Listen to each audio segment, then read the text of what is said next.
Hello, welcome to my channel. Have you ever taken a minute to gaze up at the clouds?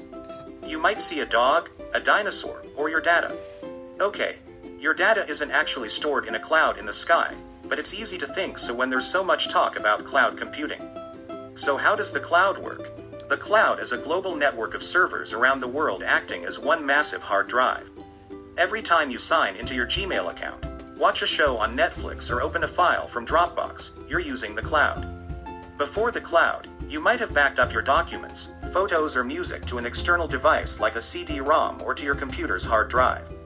Now, you can back up all of that information to the cloud. When I back up my iPhone to the cloud, my files are sent to servers in Apple's data centers all around the world. I can access those servers by connecting to the internet, so even if I lose or break my phone, not that it's ever happened before, that data isn't lost forever. There are a few obvious benefits to consumers from the cloud besides giving you peace of mind if you lose your phone. You can access your data anytime, anywhere if you're connected to the internet. And you don't have to worry about using up all of the storage on your hard drive. Meaning you might not have to pay as much for a device that comes with a ton of storage. Businesses are also benefiting big time from cloud computing. It's estimated worldwide revenue from the cloud will exceed $200 billion in 2019. That's up from $145 billion just 2 years ago. You've probably heard of the two biggest names in the market, Amazon Web Services, known as AWS, and Microsoft Azure. IBM, Google, and Alibaba are also big players when it comes to providing cloud services. It's not just big tech moving business into the cloud. Smaller companies are buying in too as a way to grow their businesses. Just think, instead of having to buy all of this hardware to back up your data, you can store an unlimited amount of information online.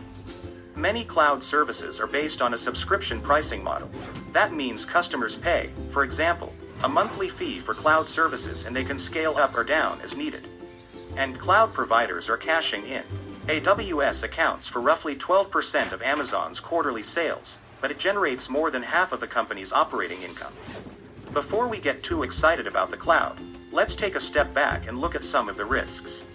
One obvious concern: if all of our data is online, what happens when the internet goes down? That's what happened in 2013 when an AWS outage took down Instagram, Vine, and Airbnb. Cyber attacks are another big risk, with research showing around 1/5 of all files in the cloud contain sensitive data. Finally, it can be tough for consumers and businesses to switch between different cloud companies. I might have a hard time syncing my iCloud and Google Drive accounts.